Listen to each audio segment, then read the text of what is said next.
Touchdown BC is sponsored by the Robertson Braun Group, Remax Kelowna. Thinking real estate in Kelowna? Think Blake Robertson, Marlene Braun.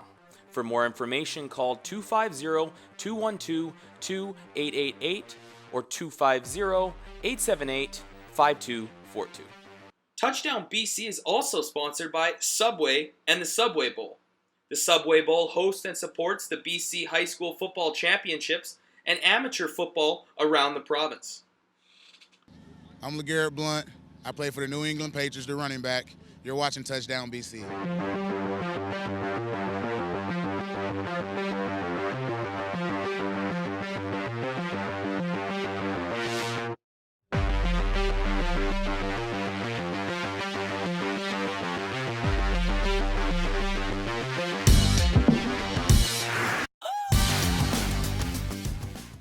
Welcome to another episode of Touchdown BC Playoff Edition. I'm your host, Adam Kordick, and joining me is my co-host, Ty Clark. Ty, we're back on the old set. Doesn't it feel like home here? Feels like home, Adam. And you know what? We were talking earlier about how sad we were the UBC's not in it. But of course, we've got a lot more playoff action coming at you this week. Yeah, and no BCFC as well. So this episode is all about high school football. We had the quarterfinals being played under the dome at BC Place. And also community ball. We'll have everything from 12-man, but also we'll bring you highlights from the 9-man provincial championships this past weekend in Kamloops. Time now for the Subway Bowl BC High School Playoff Football Report. The quarterfinals across AAA and AA are in the books, and 8 teams have moved on to the semis at BC Place this weekend. But who are those teams? Let's find out right now. Centennial taking on South Delta AAA quarterfinals Sun Devils. First play from scrimmage, and it's Michael Calvert calling his own number right up the middle, and this kid is good. Breaks a tackle and takes off, finds some room down the sideline before getting pushed out of bounds around the 15-yard line. Next play, it's Grant McDonald on the carry, but the ball comes loose, and the Centaurs come up with it. Now it's Centennial's time to go to work. They try to run a reverse, but the exchange is fumbled, and the Rams get the ball back in the red zone. 3 plays later, and South Delta gets on the board. Calvert drops back to pass and finds a wide-open Max Stalling in the flat, and he would walk in for the major 8-0 SD. Still in the first, Sun Devils back at it again. Calvert looking deep, and he hits his favorite target, Billy Matt with China, in stride for the 38-yard score. Devils up 14 now. Suns would score again to make it 21-0. Late first cue, it's Calvert calling his own number again, and this time from 5 yards out, he powers his way to the goal line on 4th down. Looks to be short, but laterals to Doug Jamieson, who then scores. What a heads-up play from Calvert. Sun Devils up 28. In the second, SD looking at another 4th down. Calvert gets the snap, has no one open, feels the pressure, he rolls out to the left, needs to get rid of it, and he does. Throws it up to Matt with China, the playmaker, and that is exactly what he does. What a jump ball catch for the major. Sun Devils just rolling. Now in the third, Calvert looks to pass, eludes some pressure, rolls out, and who do you think he'll throw to? Yep, you guessed it. Hooks up with Billy Matt with China again for another score. In the fourth, grade 9 backup QB, Ben McDonald takes a page out of Calvert's playbook. When in doubt, throw it to number 23. McDonald puts this ball on a string, and it's Matt with China making a great catch for his 4th touchdown of the day. Centaurs would not give up, though. Max Kennedy throws a great ball of his own right in the hands of Keon Fiocco for the touchdown, but it would not be enough. The South Delta Sun Devils are moving on to the semifinals, defeating the Centennial Centaurs 48-11. And who will they face? Let's find out.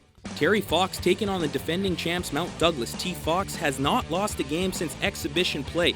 Late first, the Ravens get on the board first. Jeremy Cankalongo gets the handoff from 5 yards out and powers his way home with a Superman-like finish. Ravens up 7-0 early.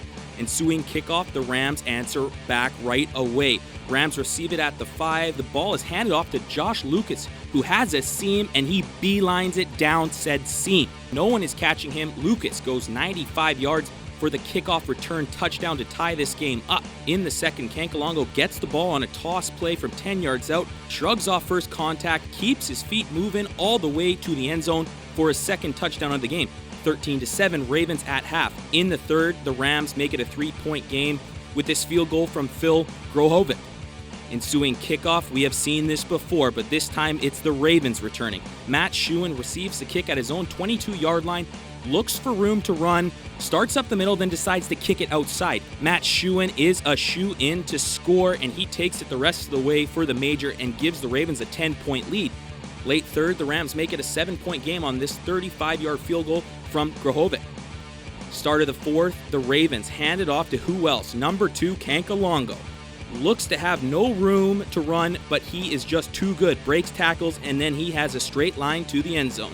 The best back in AAA football shows off his skills, breaks 2 more tackles at the 20 before walking it in for the 75-yard score. 27-13, Terry Fox. Rams would not go away. Gideon Kremler drops back to pass and throws it up to Dante Carboni, who makes a great catch and the score. Rams down now only 8. Mount Doug gets the ball back and looks to tie this game up. Kremler hits Josh Lucas in the flat, and number 10, Lucas uses his speed to get the edge and follows the sideline in for the score.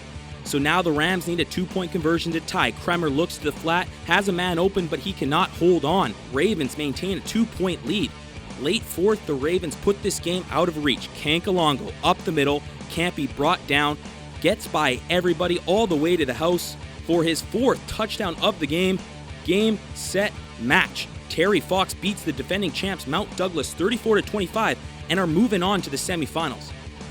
So that sets up a great semifinals matchup. The South Delta Sun Devils will play the Terry Fox Ravens this Saturday at BC Place, kickoff at 7:30, with the winner moving on to the provincial championship.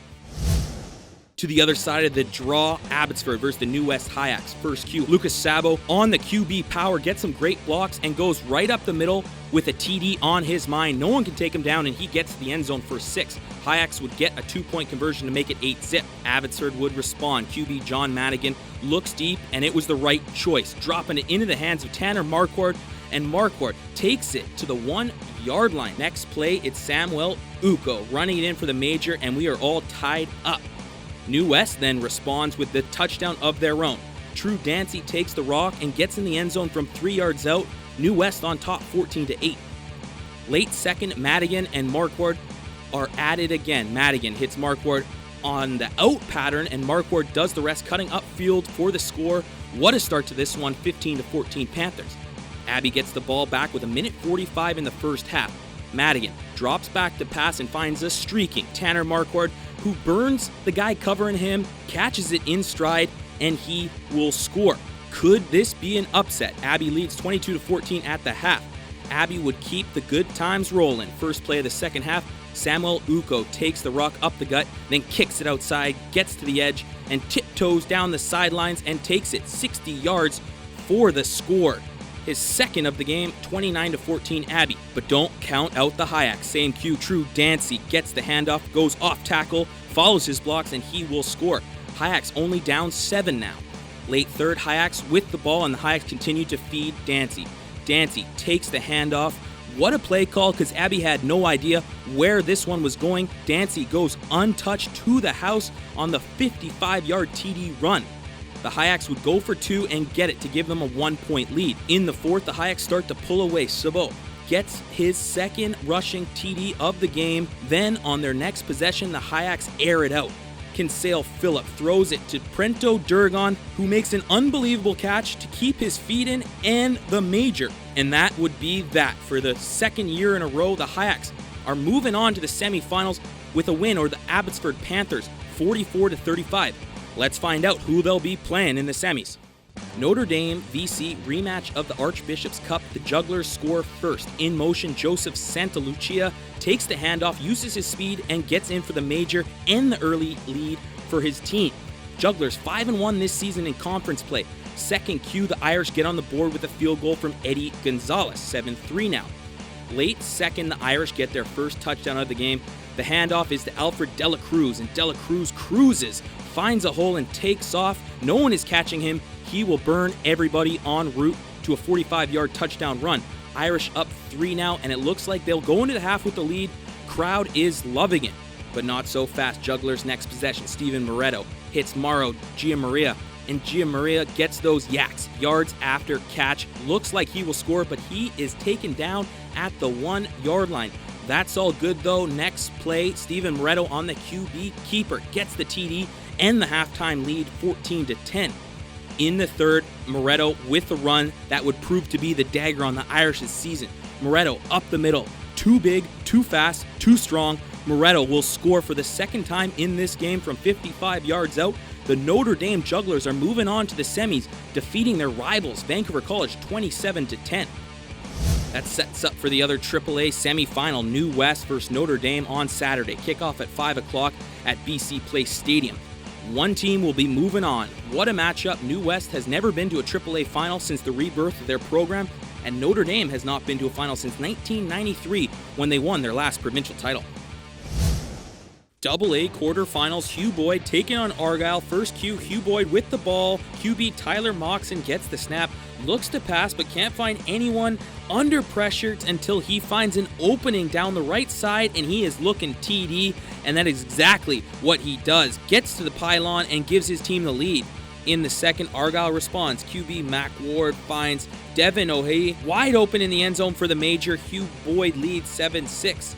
Just before half, Hugh Boyd strikes again. Reese Mock takes the handoff to the left side, gets the edge, and the TD. Hugh Boyd up 13-6.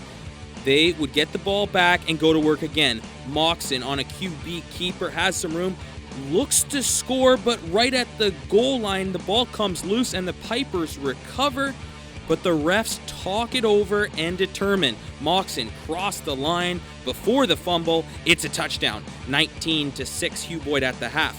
Early third, the Trojans get another one. It's Mock again, this time from 11 yards out. He follows his blocks all the way to the end zone for the score and the points. 26-6 Trojans. Late third, Pipers mount a comeback. Christian Laurie gets the ball on the toss play, beelines it to the pylon, and he will cross the plane. Argyle would score another one after that, but it would not be enough. Hugh Boyd defeats Argyle 26-20 and is moving on to the semifinals. Now let's take a look at the other AA teams moving on to the next round. Seaquam puts up 77 points against Dutchess Park to move on. G.W. Graham beats Windsor 34-7. And Vernon continues to roll with the win over Bolinas 28-6. Now that sets up our AA semifinal matchups. The first one will have Hugh Boyd taking on Vernon on Saturday in the Dome. Kickoff at 12. And the other one will see Seaquam playing G.W. Graham Saturday, BC Place at 2:30, with the winners of both semifinals moving on to the AA championship game. Tier 2 semifinals, Pitt Meadows beats Spectrum 38-13, and Eric Hamber wins in a nail-biter against Howe Sound 18-16. And that sets up the championship matchup. One team will be crowned champs this Saturday, BC Place, 9:30 a.m. kickoff. Eric Hamber versus Pitt Meadows should be a great game. Time now for another BC High School football report with Dino Geremia. Dino, what a weekend it was under the Dome. Obviously, there were some other games in AA that weren't played at BC Place, but the games at BC Place were fun to watch. Yeah, it was a great weekend of football, and I think for anybody that's a fan of football, taking in those high school games, high competition, great football, some great contact, which is obviously what sells the game. For sure. So get out and watch and support your favorite team. Yeah, well, we have the semis coming up, but before that, the quarterfinals, Notre Dame beats Vancouver College for the second time this year. Almost more important than the Archbishop's Cup in the playoffs, do or die. They win 27-10. Steven Moretto, proven once again he's one of the elite players across football in this province. He got on the board rushing. And also, you have to be impressed with Notre Dame's defense, who held Vancouver College to 10 points and 0 points in the second half. Yeah, I think it was it's a storied matchup. So anytime they get together, it's emotional. And I think at the beginning of the game, both teams were feeling each other out, some early mistakes on both sides of the ball, but then it really came in and was really tight going into the half. And then fortunately, Steven Moretto, as you mentioned, was able to break through and really set that tone for the second half, scoring early in the second half, which is huge, and that really iced the victory. And now the other matchup, who Notre Dame will be playing, they're going to be playing New West in the semis. New West had a hard-fought game against Abbotsford. I know we talked about Abbotsford a lot this year, about being in the Pacific Division, and they proved that they were a very solid team. Obviously, New West was down 29-14, and then they came back.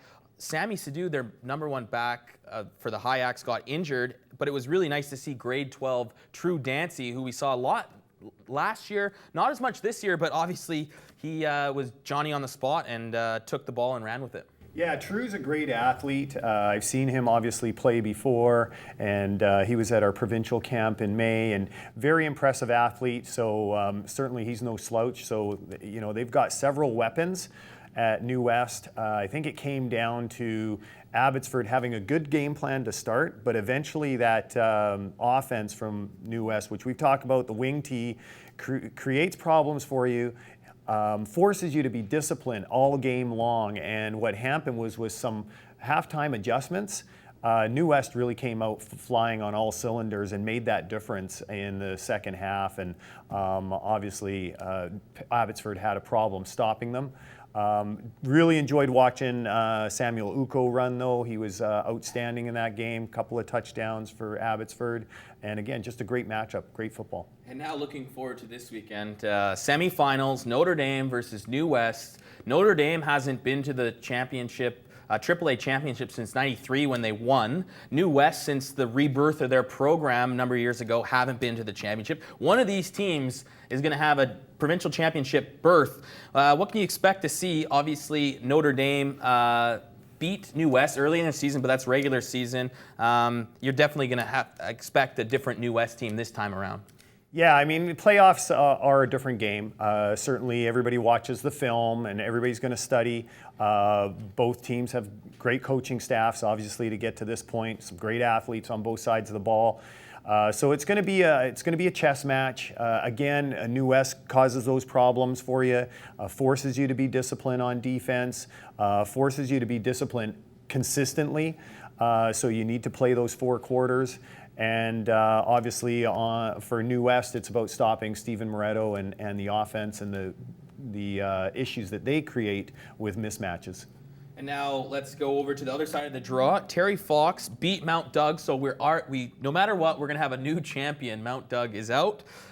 In that game, the story had to have been Kankalongo got injured, same with Gideon Kremler. They both come back and do some damage right away in the second half. Kankalongo rushing for a number of yards and some touchdowns, and Gideon Kremler coming back and throwing some touchdowns. But Terry Fox winning this game, they have to be the favorites now that they just defeated the provincial championship, though. Yeah, I mean, that game was just a testament to championship football. I mean, both teams very storied, a lot of success in recent years, and just a battle. And for those two players to lead their teams through injury, through some adversity, and come back and perform, and then perform well, was, again, just a testament to both teams, both coaching staffs. Very gritty performance from Mount Doug. Went out just as any champion would do, went out swinging. And maybe the other side of the draw, who Terry Fox will be playing, they're going to be playing South Delta, maybe the most lopsided game of the games that we're on at BC Place. South Delta beating Centennial 48-11, and as we've been saying, since South Delta has really hit their stride the last 4 weeks. Yeah, you know, we saw it start when McDonald came back, and he really invigorated their team with some toughness, leadership, and they've just been getting it better every week. So what a matchup it brings with South Delta and Terry Fox. I expect that to be just a battle, really physical across both lines, and with Grant McDonald, a nice matchup with Grant McDonald and Kankalongo. I expect them to knock heads a few times. And now let's go to the AA matchups. It's going to be Hugh Boyd, who beat Argyle, taking on Vernon, who beat Bolinas. What can you say about that matchup? Obviously, we've got to see a lot of Hugh Boyd, obviously being in the lower mainland in Richmond there. They've had a great season. But Vernon is the team that maybe doesn't get enough credit for how well they've been playing, and now taking on Hugh Boyd under the dome. Well, and that you said it exactly there, is that we haven't seen enough of Vernon to see exactly what they've done. Impressive win against Bolinas. Yeah. And Ben Hladic is one of their stars. Great game. I expect them to come down, and it's a real great experience for some of those teams to come down to BC Place and play in the semifinals. And I expect that to be a real highlight for Vernon to come down and play. And then the other matchup, we have Seacklem defeated Dutchess Park 77-7. They're moving on to play GW Graham, who beat Windsor 34-7. What can we expect in that one? Two historic programs this season in AA football going head-to-head. Yeah, I think Seacklem has great speed. I think that was the difficulty with teams from the North, Prince George, coming down to play them. I know they played at Hillside Stadium, but had difficulty with Seacklem speed. So it's going to be Seacklem speed against GW Graham. They have some great size on the line of scrimmage, some great linemen that can push you around. And if you're not disciplined and you're not using proper technique and fundamentals, GW Graham has the ability to just roll on you with that big line. So I expect a good matchup, kind of a speed, kind of a skill position versus the lineman, and that always is entertaining for the fans. Well, it should be a great weekend at BC Place. All the games start at 10 o'clock all the way to 8 o'clock. Go out and check it out. Well, thanks, Dino. We'll be back next week for a preview of the AAA final, AA final, and also a recap of the semifinals. The CFL and our partners at Football Canada want to make sure we keep growing, promoting, and investing in a safe game. Football Canada now requires all amateur coaches to be safe contact trained by 2017. By creating a standard of safety for all in our football community, we're making an already great game even better. Make sure your youth coach is safe contact trained, because making a safe game means making a better game. I'm Christian Covington of the Houston Texans, and you're watching Touchdown BC. What a weekend it was in community football. With the VCFL champions being crowned last week, this past weekend was all about the VMFL. In midget, we had two key semifinal matchups, with the winner moving on to the final. In bantam, finished up their last week of the regular season games, and in junior bantam, a champion was crowned. But first, here are some of the highlights from the 9-man provincial championships in Kamloops. Midget 9-man provincial finals underway, and it's the Prince George Axemen taking on the White Rock Titans.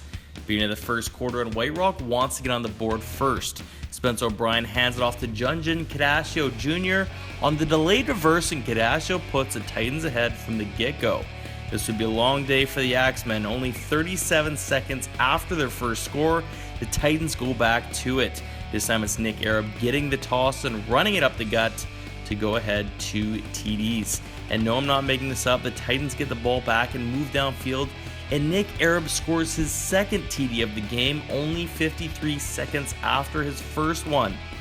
Later in the first, White Rock already up 20 when it's Spence O'Brien dropping back and firing a dart right to the streaking Junjin Kadashio Jr., who also scores his second touchdown of the quarter, this time on a beautiful pass and catch from O'Brien.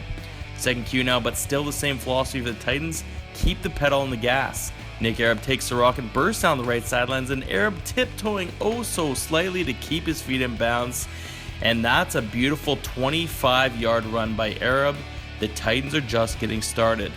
The Titans scored 42 points going into the half, so needless to say, they slowed down the tempo a little more in the second, but old habits die hard. Spence O'Brien this time using the wheels, showing off the arm in the first half. And as time expired, the Titans took a knee to finish their 50-0 domination over the Prince George Axemen, as the White Rock Titans are crowned midget 9-man provincial champions. Time now for the 9-man bantam provincial championships between the Salmon Arm Chargers and the Richmond Raiders. Fast forward to the second Q as both teams went into halftime 0-0, but the second half was a different story. Richmond pressing early in the third, and Byron Revolcava and the QB sneak puts the Raiders on the board first. Later in the third, Salmon Arm in need of a big play to even things up, and they get just that. Tristan Canoris bursts through the line of scrimmage like a man possessed, and he puts it into first gear. Canoris used that speed to burn past all the Raiders defenders and in for the 50-yard major to make it 7-6. Beginning of the fourth quarter now with the Chargers still trailing by 1. That is until his toss back to Canoris once again, he makes no mistake. He burns the rubber outside trying to get to that corner of the end zone. He does. Chargers up 13-7. Less than 3 minutes later, the Richmond Raiders move the ball downfield and first and goal on the 1, and they hand it off to Sean Imu, who takes the offering to pay dirt. The Raiders regain the lead 14-13. But the resilient Chargers would move the ball downfield 2 minutes later to set up this clutch field goal by Luke Simmons to take the lead back 16-14, and Simmons is loving every second of it. And it's the Chargers with the ball once again, this time with only a minute and 25 seconds left, looking for the kill shot to make it a 2-possession game, and they get some more help from Tristan Canoris, who takes the toss out wide before bouncing it and making people miss. Canoris' third TD of the quarter. And that would be it as the Chargers defeat the Raiders 24-14, making Salmon Arm the 9-man Bantam Provincial Champions. Taking a look at the VMFL Midget Semifinals, North Langley beat North Surrey 17-7, while Langley blanked Victoria 28-0. Now the stage is set for the VMFL Finals between Langley and North Langley. It was the last week of the regular season in Bantam with 3 games across the board. Meadow Ridge toys around with South Delta 26-6. North Surrey beat up on North Langley 33-10, and Langley had their way with North Delta 20-0. Now that the stage is set for the Bantam VMFL playoffs, we have 2 semifinal matchups coming up this weekend. The Junior Bantam VMFL finals are in the books as Coquitlam surprisingly destroyed North Delta 26-0. Congratulations are in order for Coquitlam. Well done on a great season. And over in Pee Wee, White Rock has been crowned VMFL champions in a hard-fought win over Cloverdale 8-6. Well, that about does it for this episode of Touchdown BC. Adam, huge upsets across the board, but some good news as well. Yeah, well, in the semifinal matchup this weekend, BC Place, we have the Notre Dame Jugglers taking on the New West Hayaks. Both teams haven't been to a final in a very long time. The Hayaks haven't ever been to a AAA provincial final, and Notre Dame hasn't been to a AAA provincial final since 1993 when they won it all. So one of those teams will be in the final in 2 weeks' time. I can't wait. There's a lot of other games going at BC Place, so everyone should get down to BC Place on Saturday. Watch some football. We'll be back next week with those highlights. Thanks for watching. Enjoy the games, and take care. Touchdown BC is sponsored by the Robertson Braun Group, Remax Kelowna. Thinking real estate in Kelowna? Think Blake Robertson, Marlene Braun. For more information, call 250-212-2888 or 250-878-5242. Touchdown BC is also sponsored by Subway and the Subway Bowl. The Subway Bowl hosts and supports the BC High School Football Championships and amateur football around the province.